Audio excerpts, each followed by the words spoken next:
Hello YouTube, just Paul coming at you. Paul C, to be exact. I got the dusty, got the Paul C coveralls on, just up in the Arctic Circle. Haven't done anything today.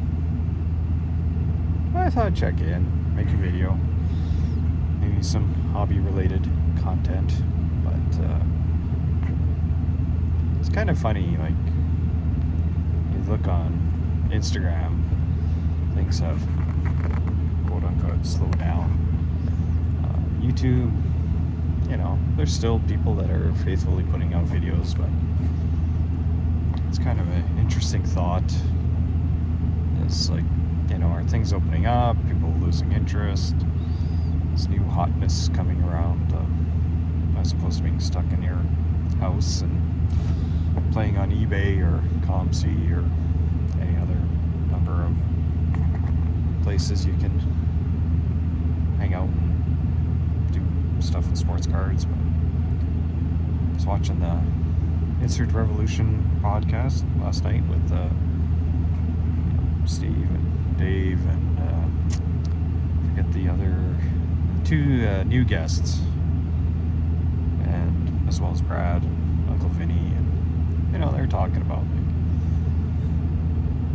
the card community and people, you know, come and go, and sometimes you make these brief online acquaintances. Well, you make these online acquaintances, and people just kind of disappear for whatever reason. Like, I mean, life interferes with things. Like for myself, I mean, I haven't been able to sit down and do a card video or for, well, I don't know, since before Christmas, maybe after Christmas, just because I haven't been at home. But that will come. Yeah, so I just thought I'd pop on, maybe just ramble for a bit. I think I should accomplish, but I forget where I was going with it. I had a great thought for, like, you know, what's to come for sports cards. One thing I'm excited about is maybe a slowdown, maybe, you know, prices coming down in hockey. I actually seem to go up in a few things that I like to collect. And, you know, whereas basketball and football and baseball, everything seemed to decline, but it's hard to say what's going to come. Like, I mean, nobody knows. I mean, a correction would be nice. Like, it would be nice to just buy something that I covet that's $4,000 right now for like $200. I mean, I wouldn't say no to that. But yeah, maybe it's the malaise, like for hockey, upper deck hockey. I mean, we're still getting last year's products. I think I sort of lost track. I mean, it's stuff that I don't collect, like the cup. Sure, it's nice, it's expensive, but I kind of just shrug my shoulders at it. It's just not for me.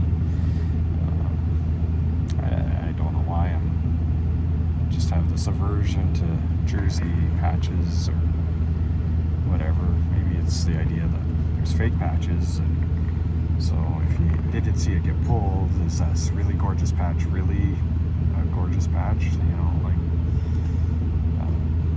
especially when it comes to Oilers, like, really, it's not a great looking logo. I mean, there's the oil drop, but how creative do you have to be to just get a Oilers sweater and do a little surgery and throw it on a Connor McDavid card? So, you know, maybe that's a cynical part of me that I should learn to maybe not be like that. But I don't know, the world's people and greed and motivation, it's hard to say. But yeah, but as far as upper deck, I mean, stuff's getting released, and who knows. And then there's a thing that, like, a common topic is is like innovation, like there is none. I mean, when you don't own your own printing presses, there's 36 or 38 foils that you can use, or effects. And Billy Cilio, he's with Upper Deck, and he's been on Carlos's show, and he's talked about how the Panini Kaboom foil is available, and he just wanted to put it on like an Upper Deck card, and just use this as a common insert, with a Kaboom foil. But like back in the 90s, like there were cards that just looked completely unlike anything else, and it was exciting that maybe one player just had his rookie card, or he just has his first traded card with, say, in Fleer or Topps, but it wasn't available on Upper Deck, or there's something exciting about that. I think we've lost that. I think we've lost that as far as that unique specialness that people can create something and bring it to market, and it's not just cards. Like, for example, burger chains. There's a famous burger joint in Calgary, Pete's Drive-In. It's famous for its burgers, its shakes. It's got a certain flavor. It's unique. It's not like a McDonald's. And they've got this location in downtown Calgary. It's hard to get to, or it's annoying to get to for anybody that's not from Calgary. It's decent. I've since developed gluten sensitivity, so I can't dine there. But now they've expanded. They're in Red Deer franchise in Edmonton. That's where it takes it, the specialness away. Like, if you from Edmonton, you go down, you can go and have a Pete's Drive-In burger. Like, this is a destination. Like, people do things like that. Whereas now, you can drive 15 minutes, go get a Pete's Drive-In burger. So it loses that specialness. Maybe I'm onto something, maybe I'm not. But, like when I was a kid, there were things that you could only have in season. Now everything's in season. So you can have strawberries in January. So just weird little things that I think about when I'm doing nothing at work. Is like you lose a specialness. It's like Topps. Like, I think I'm becoming famous for the guy that hates 87 Topps retro throwbacks. And like, that was special a couple of times, maybe 3, 4, 5 times. Now I have zero interest. The backs look crappy. In my old age, I find them hard to read. I want something that's cool, innovative, not introduced in every product every year. So that's really all I got. Just some incoherent ramblings from the Arctic Circle. Checking in, like, this is part of me hobbying, like thinking about cards and big questions, like, why were the 90s so great? Well, because not everybody was the same, right? Like, now everybody's the same. And it's so funny that Topps, like, so etching. Panini does etching. They use the same printers as Topps. Topps could do etching, make those refractors popping. But no. And then, if we had etching, there'd be more etching noises. Etching. Oh, sorry. Not sure where I went there for a minute, but yes. But now Topps doesn't do it. Panini does. And after the whole Babe Ruth, George Brett thing, like, should Panini be doing baseball cards? Maybe. That's another thing, is like we have this illusion that our cards are finely crafted pieces of art, and care and attention and detail is given to every single one, and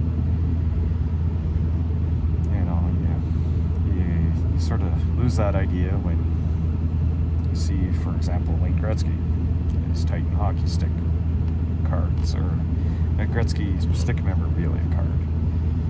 The picture is him as an Oiler, but it's an Easton stick, which he didn't use until he went to LA. This annoys me. I'm borderline OCD. It's not on my driver's license. Probably should be, but little details like that I see people saying, "Oh, look, I got this great iconic Gretzky memorabilia, and it's an Oiler jersey or a Kings jersey and a Titan stick," and it's just like, no, that's wrong. It's just them cranking out shit to sell us to make money, and we buy it. Unless you're a discerning collector, such as myself, who refuses to partake in